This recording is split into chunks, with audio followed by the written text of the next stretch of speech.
Hello friends, today we will discuss on non-ferrous alloys. This is our lecture number 6 on non-ferrous alloys. As usual, the same question is there, what is an alloy? जैसे मैंने पहले बताया था आपको कि LOE का मतलब क्या है, मैं ये क्वेश्चन हर एक लेक्चर में रिपीट करता हूँ बिकॉज ये फ्यूचर में आप जब इंजीनियर बन जाएंगे उसके बाद में उसका आंसर आपको बहुत अच्छी तरह से आना चाहिए।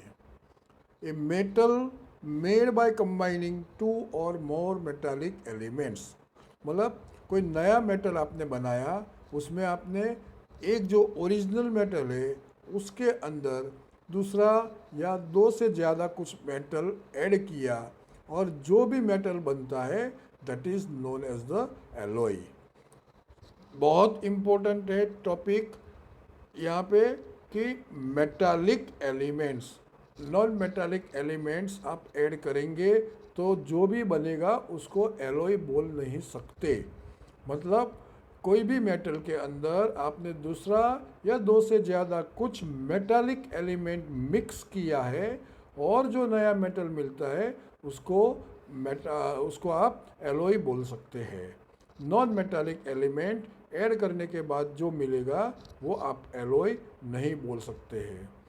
उससे क्या फ़र्क पड़ता है, तो जो ओरिजिनल मेटल है तो उसका जो स्ट्रेंथ है, तो आप एलॉय बनाने के बाद में उसका स्ट्रेंथ इम्प्रूव होता है और दूसरा उसका जो कोरोजन रेजिस्टेंस है वो भी इम्प्रूव होता है। तो जो दो बड़े इम्पोर्टेंट एडवांटेजेस है एलॉय बनाने का, that is you can improve the strength of that original metal and improve the corrosion resistance. So alloy बनाने का फ़ायदा ये है। Again, a metal made by combining two और more metallic elements is known as an alloy. The second question, what is non-ferrous? Non-ferrous का मतलब क्या है? जैसे हर एक मेटल में कार्बन होता है, फेराइट मटेरियल होता है, आयरन मटेरियल मतलब फेराइट मतलब Fe होता है। तो अगर किसी भी मेटल में फेराइट एलिमेंट उसका एप्रिसिएबल अमाउंट से ज़्यादा होता है तो उसको आप फेराइट और फेरस मटेरियल बोलते हैं। लेकिन अगर वो फेरस या फेराइट मटेरियल एप्रिसिएबल अमाउंट से कम होता है या सिग्निफिकेंट अमाउंट से कम होता है तो उसको आप नॉन फेरस एलॉयज बोलते, नॉन फेरस मटेरियल बोलते हैं। मतलब तो जो भी मेटल में फेरस का परसेंटेज 1% से कम होता है तो that is known as a non ferrous metal. और कोई भी मेटल में उसका फेराइट, उसका मतलब फेरस का मटेरियल 1% से, फेराइट 1% से ज़्यादा होता है तो आप उसको बोल सकते हो फेरस मटेरियल, और 1% से कम होता है उसको आप बोल सकते हो non ferrous material. By definition in metallurgy A non ferrous metal is a metal including alloys. ऐसा नहीं है कि सिर्फ मटेरियल मेटल को ही बोलते हैं। अगर आपने कोई एलॉय बनाया है और वो एलॉय में अगर उसका फेराइट मटेरियल या फेराइट का परसेंटेज एप्रिसिएबल अमाउंट से कम होता है तो वो एलॉय को भी आप नॉन फेरस एलॉय बोल सकते हो, बराबर। So in metallurgy, a non-ferrous metal is a metal including alloy that does not contain iron या ferrite in appreciable amount. When a metal is defined as non-ferrous, it means that it does not have a significant amount of iron in its chemical composition. Not the word significant. Significant means उसमें हर एक metal में आपका ferrite तो होता ही है, लेकिन यहाँ पे सिग्निफिकेंट मतलब मैंने जैसे डिफाइन किया था 1% से कम। Nearly all metals alloys have some traces और non significant amount of iron in their composition. This does not make them ferrous alloy through. Non-ferrous alloys generally have iron compositions of less than 1% as measured by weight। जैसे मैंने बताया कि non ferrous जो material होता है या non ferrous alloys होता है उसमें फेराइट या आयरन तो होता ही है, लेकिन वो 1% से कम होता है। उसी को आप नॉन फेरस मेटल या नॉन फेरस एलॉय आप बोल सकते हो। Now types of non ferrous alloys, जैसे मैंने पहले भी बताया था, aluminium, copper, nickel, lead, titanium, tin, zinc and cobalt, ये जो भी मेटल है उसके नॉन फेरस एलॉयज बन सकते हैं। और नॉन फेरस एलॉयज मतलब एल्यूमिनियम के साथ में आपने कुछ दूसरा मटेरियल ऐड किया तो एल्यूमिनियम का एलॉय बना। सेम वे कॉपर में आपने दूसरा मटेरियल ऐड किया तो कॉपर का एलॉय बना। सेम वे हर एक में, निकल में, लीड में, टाइटेनियम में, टिन में, जिंक में, कोबाल्ट में, और हर जगह पे आपने और दूसरा मटेरियल या दो से ज़्यादा मटेरियल, मेटालिक मटेरियल ऐड किया और जो नया मटेरियल बनता है that is known as the alloys. Sorry.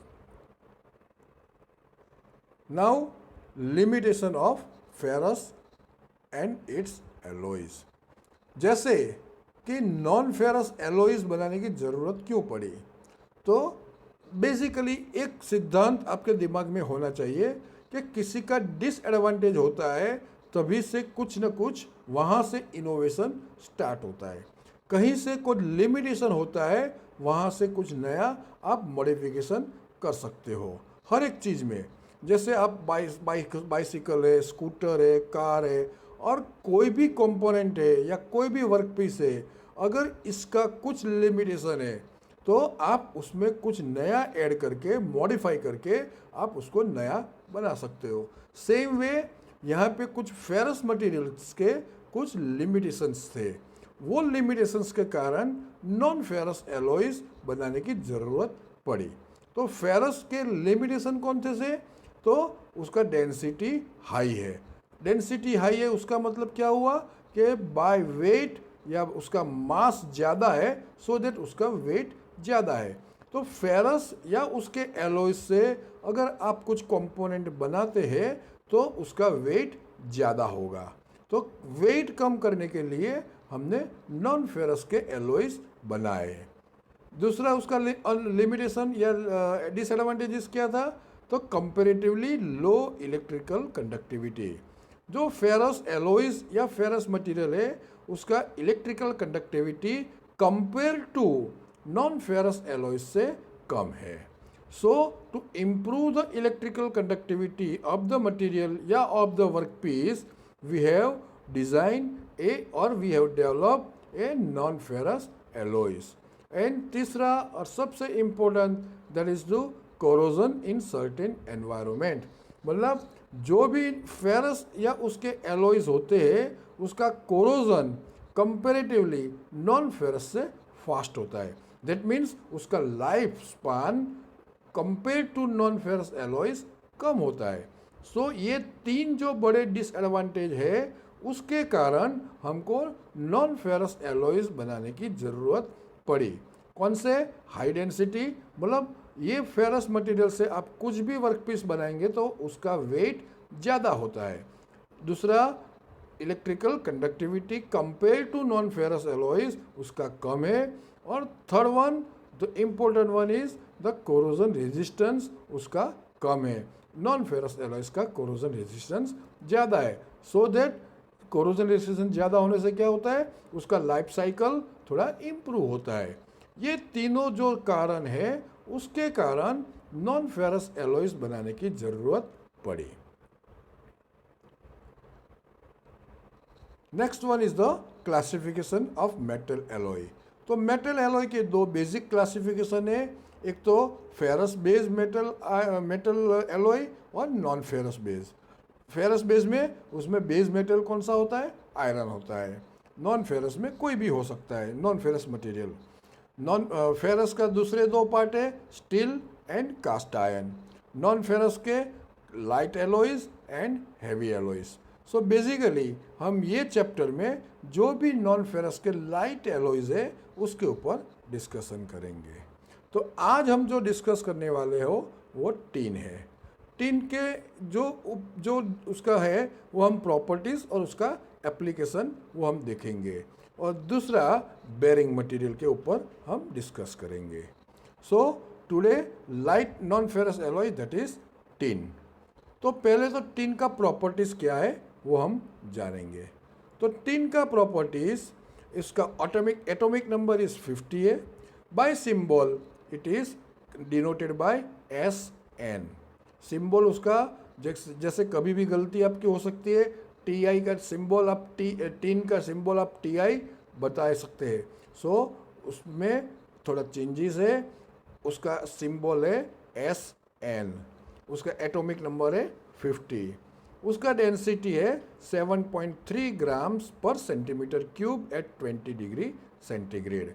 मतलब उसका डेंसिटी 7.3 ग्राम, मतलब क्या हुआ कि 7.3 ग्राम अगर आप 1 सेंटीमीटर लंबाई वाला, 1 सेंटीमीटर हाइट वाला और 1 सेंटीमीटर चौड़ाई वाला टिन का मटेरियल लेंगे एट 20 डिग्री सेंटीग्रेड, तो उसका मास आपको 7.3 ग्राम्स मिलेगा, बराबर। That is known as a density.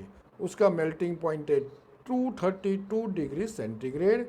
उसका कलर है वाइट या सिल्वर वाइट, और रेजिस्टेंस टू कोरोजन बहुत वो अच्छा होता है। अगेन आई एम रिपीटिंग, उसका property atomic number 50, symbol SN, tin का symbol SN, density 7.3 grams per centimetre cube at 20 degree centigrade, melting point 232 degree centigrade, colour white या silver white, and corrosion resistance is very good. These are the properties of the tin. Tin का basically एक उसमें थोड़ा detail में आप tin देखें तो क्या है। तो tin is a chemical element belonging to carbon family. It is soft silver white metal, white या silver white metal with a bluish tinge. मतलब ब्लूइश टिंज मतलब आप उसको एटमॉस्फेयर में लाएंगे तो उसके ऊपर ब्लूइश कलर थोड़ा लग जाता है due to some oxidization with the oxygen of the environment. So tin is a chemical element belonging to carbon family. It is soft and silver white या white in colour, known to be ancient in bronze. मतलब ये जो bronze as था, अब जैसे 3 as थे ना, उसमें स्टोन एज, ब्रोंज एज, वो जो एज था वहाँ से ये उसका जो भी डिस्कवरी हुआ वो वहाँ से हुआ। और basically an alloy with copper, वो कॉपर के साथ बहुत अच्छा एलॉय बनाता है। Tin is widely use for plating steel cans, use as food containers, in metals use for bearings and in solder. Tin के जो बड़े 3 उसका यूज़ है, कहाँ से उसका एप्लीकेशन है, that is number 1 as a plating on the steel. और वो कहाँ पे यूज़ होता है, तो फूड कंटेनर्स जो होते हैं, मतलब फूड इंडस्ट्री में वो सबसे ज़्यादा यूज़ होता है। दूसरा उसका जो मेटल जो टिन का होता है वो बेरिंग बनाने में यूज़ होता है। और third biggest use is for the soldering purpose. ये था बेसिक उसका टिन के लिए उसका डिटेल्स। तो टिन का एप्लीकेशन क्या है। So pure tin is use in electrotinning as alloying element. जो इलेक्ट्रोप्लेटिंग करना है वहाँ पे इलेक्ट्रोटिनिंग, प्लेटिंग मतलब टिनिंग, जो टिन से होता है इसलिए उसको टिनिंग बोलते हैं, वहाँ पे ये सबसे ज़्यादा यूज़ होता है। Tin is use for making wrapping foils and collapsible tubes. जैसे फूड इंडस्ट्री में आपका रैपर्स होता है और जो कोलेप्सिबल ट्यूब्स होती है वहाँ पे भी ये टिन का यूज़ होता है।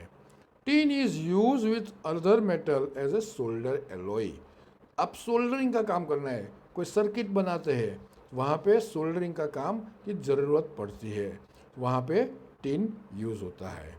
Tin alloy called pewter is use in candlesticks. Candlesticks में एक टिन का जो एक टाइप है, एलोई का टाइप है प्यूटर, वो कैंडलस्टिक में उसका यूज होता है। And tin alloys are also use for the bearings. Bearing बनाने में, जैसे हमने पहले भी डिस्कस किया, वहाँ पे भी उसका यूज होता है। बेरिंग मटेरियल दूसरा जो हम देखेंगे, जैसे हमने पहले डिस्कस किया था कि आज हम टिन और बेरिंग मटेरियल के ऊपर डिस्कस करेंगे। तो टिन का जो मैंने बात बताया, अभी we will discuss on the bearing material. Bearing material क्या है? This are anti friction materials use as rotating folders and supporters. Bearing material कहाँ पे यूज होता है? जहाँ पे एंटी फ्रिक्शन मटेरियल का यूज करने का है, वहाँ पे होता है।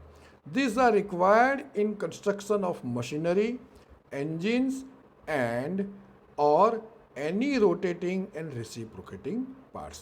जहाँ पे रेसिप्रोकेटिंग मतलब लेफ्ट जाना, राइट जाना, या ऊपर जाना या नीचे जाना, that is known as a reciprocating. और रोटेटिंग मतलब घूमने का। ये जहाँ पे ये जो पार्ट्स बनता है, वहाँ पे बेरिंग मटेरियल का सबसे ज़्यादा यूज़ होता है। अभी बेरिंग मटेरियल, तो जैसे हम बात करेंगे तो पहले उससे पहले बात देखेंगे कि बेरिंग का टाइप्स कौन सा है या क्लासिफिकेशन ऑफ बेरिंग। तो स्लाइडिंग बेरिंग जैसे मैंने बताया, तो जो रेसिप्रोकेटिंग वाला पार्ट जो था, that is known as a sliding bearing. Rolling, that is rotating. और थ्रस्ट बेरिंग कि जहाँ पे उसको एंगल चेंज करना है या उसके ऊपर लोड कुछ ज़्यादा आता है। ये बेसिकली क्लासिफिकेशन है बेरिंग के। नाउ ये जो क्लासिफिकेशन हमने देखा, उसके ऊपर से हम डिस्कस करेंगे कि बेरिंग मटेरियल का प्रॉपर्टी क्या होना चाहिए। If the rotating parts are properly lubricated, जो भी अब हम सबको पता है कि जहाँ पे भी रोटेशन होता है वहाँ पे लुब्रिकेशन का यूज़ होता है। क्यों होता है? तो जब रोटेशन होता है तो वो फ्रिक्शन भी थोड़ा होता है, फ्रिक्शन होता है तो हीट जनरेट होता है। To avoid all this thing we need to have some lubrication. So if the rotating parts are properly lubricated, the bearing and shaft can work without any problem। जब तक ये lubrication हमने रखा हुआ है या उसमें डाला हुआ है, तब तक ये जो भी bearing के shaft है, bearing and shaft can work without any problem। However, if insufficient quantity of lubricant is used, अगर लुब्रिकेशन हमने पूरा नहीं किया है या अपूर्ता है या कम है, तो क्या होगा? Excessive heat is generated and wears of surface occurs due to friction between shaft bearings. मतलब अगर हमने उसमें लुब्रिकेशन ठीक तरह से नहीं किया है या जो भी रिक्वायर्ड है उस हिसाब से नहीं दिया हुआ है, तो फ्रिक्शन होगा। और फ्रिक्शन से क्या होगा? हीट जनरेट होगा। और हीट जनरेट होने से कारण उसका वियर और टियर होगा या उसमें ब्रेकेज आएगा। Therefore a bearing material should essential possess the following properties. उसके कारण बेरिंग मटेरियल कौन कौन सी प्रॉपर्टीज वाली होनी चाहिए वो हम डिस्कस करेंगे। तो number 1, should have a higher compressive strength. It should not get deform under working heavy loads. उसका कंप्रेसिव स्ट्रेंथ अच्छा होना चाहिए and it should not get deform under working heavy loads. अगर कुछ रोटेटिंग पार्ट से उसके ऊपर लोड जनरेट होता है और लोड जब हैवी होता है तो उसका कंप्रेशन होता है। और ये जो भी मटेरियल हमने यूज़ किया है उसका कंप्रेसिव स्ट्रेंथ अगर अच्छा है तो उसका लाइफ हमको अच्छा मिल सकता है। Second one, it should be hard enough and wear resistance to provide longer life. उसका हार्डनेस अच्छा होना चाहिए और वियर रेजिस्टेंस उसका अच्छा होना चाहिए। उससे क्या होगा? हमको उसका लाइफ लंबा मिल सकता है। It should have enough plasticity and deformability to sustain large deflection of shaft. अगर कोई भी शाफ्ट के अंदर हमने कोई बेरिंग फिट किया है तो क्या होगा? अगर जो बेरिंग का मटेरियल है तो शाफ्ट का मटेरियल सेम नहीं होता है। शाफ्ट का मटेरियल उससे थोड़ा इंफीरियर मतलब शाफ्ट का वियर रेजिस्टेंस जो होता है उसका वियर रेजिस्टेंस कम होता है, बेरिंग का वियर रेजिस्टेंस ज़्यादा होता है। उसके कारण क्या होता है कि ड्यूरिंग द वर्किंग ये शाफ्ट में कुछ डिफ्लेक्शंस आते हैं। तो जो डिफ्लेक्शन आते हैं वो डिफ्लेक्शन अगर बेरिंग मटेरियल वो अगर एब्जॉर्ब करती है तो वो अच्छा है। तो शाफ्ट का डिफ्लेक्शन जितना भी है वो डिफ्लेक्शन बेरिंग मटेरियल उसको एब्जॉर्ब कर देनी चाहिए। एंड जैसे मैंने ये उसका बेस्ट एग्जांपल दो तो क्या है कि अगर आप बाइक पे जा रहे हो तो उसके जंपर से रोड में खड्डे आते हैं तो वो आपका व्हील भी अप एंड डाउन होता है और आपका ब्रेक में उसका इम्पैक्ट आता है। टू अवॉइड दैट इम्पैक्ट क्या करेगा, उसमें जंपर लगाए। जंपर क्या करता है, ये जो भी इम्पैक्ट आता है वो आपको बॉडी को पास ऑन नहीं करता है, वो जंपर वो ले लेता है, उसके कारण आपके बैक में या बॉडी में उसका इफेक्ट नहीं आता है। अगर जंपर अच्छी क्वालिटी के नहीं है या जंपर का लाइफ ओवर हो गया है तो क्या होगा, वो जंपर सफिशेंटली एफिशिएंटली काम नहीं करेगा और वो जो लोड है वो आपको बॉडी को पास ऑन करेगा तो आपको बैक पेन हो सकता है। बराबर, ये मैंने आपको समझाया बेरिंग का शाफ्ट और बेरिंग का मटेरियल के रिलेशन में। Fourth one, it should have high fatigue strength, उसका फटिक स्ट्रेंथ हाई होना चाहिए। Fifth, it should exhibit antiseizing property, मतलब एंटीसाइजिंग मतलब उसका साइज चेंज नहीं हो जाना चाहिए। जैसे टेम्परेचर बढ़ता है तो उसका एक्सपेंशन होता है, तो टेम्परेचर के कारण उसका एक्सपेंशन बहुत कम या नहीवत होना चाहिए। Six one, it should possess better thermal conductivity for heat dissipation, मतलब जो हीट जनरेट होता है वो हीट वो एब्जॉर्ब कर देना चाहिए और हीट के कारण उसका एक्सपांसन भी नहीं होना चाहिए। Next one is the seventh, it should have enough corrosion resistance. अगर कोई ये जो असेंबली है शाफ्ट और बेरिंग का कोई ऐसे एनवायरनमेंट में काम करता है तो उसके ऊपर सी में है या कहीं दूसरी जो एनवायरनमेंट है जहाँ पे कोरोजन जल्दी होता है तो बेरिंग मटेरियल का जो कोरोजन है वो उसका रेजिस्टेंस अच्छा होना चाहिए।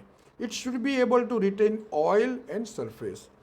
अगर आप लुब्रिकेशन करते हैं तो बेरिंग के सरफेस के ऊपर आप लुब्रिकेशन के तौर पे कुछ ऑयल लगाते हैं, तो ऐसा नहीं है कि वो ऑयल वो बेरिंग का मटेरियल जो है उससे से अलग हो जाए, वो सरफेस पे वो उसका चिटका रहना जरूरी है, तभी आपको उसका लुब्रिकेशन का इफेक्ट मिल सकता है। It should have a good machinability. अगर आपको कुछ नया मटेरियल नया बेरिंग्स बनाना है या कुछ भी बनाना है उसमें चेंजेस करना है तो उसकी मशीनेबिलिटी अच्छी होनी चाहिए। और metallurgically it should have a combination of hard and soft phase, उसमें हार्ड या सॉफ्ट दोनों फेस में वो अच्छा होना चाहिए। ये थी बेरिंग की प्रॉपर्टीज। उसके नेक्स्ट में दो क्वेश्चन जो आपको उसको आंसर देना है। Number one, what are the properties and application of tin, and second one, explain properties of bearing material। ये दोनों का क्वेश्चन का आंसर आपको देना है। Thank you.